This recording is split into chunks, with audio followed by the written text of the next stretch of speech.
In news overseas, Washington is looking for further insight into the Trump administration's thinking on Syria after U.S. airstrikes targeting a Syrian base from which chemical attacks had been launched. VOA's Michael Bowman reports America's ambassador to the United Nations did not rule out further military action against forces loyal to President Bashar al-Assad, but other officials say destroying Islamic State is the foremost goal. Is President Donald Trump contemplating regime change in Syria?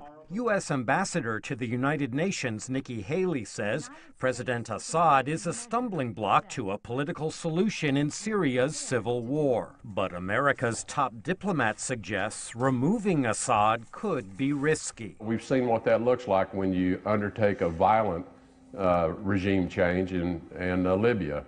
And the situation in Libya continues to be very chaotic, and I would argue that the life of the Libyan people is not all that well off today.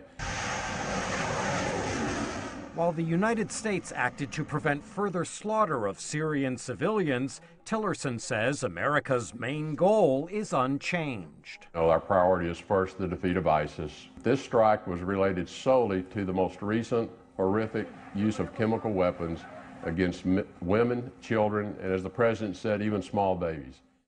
Former President Barack Obama also tried to keep the focus on rooting out Islamic State. Critics in Congress say the strategy is misguided. This idea that we're going to get rid of ISIS and then we'll hopefully use Assad and others to come up with a solution, it's not going to work. As long as Assad is there, you're going to have a radical jihadist Sunni element. Trump did not mention Syria in his weekly address, but did restate his intention to reassert American influence on the world stage. Providing security for the American people also means restoring America's standing in the world. In matters both economic and military, we understand that a strong America is in the best interests of the world.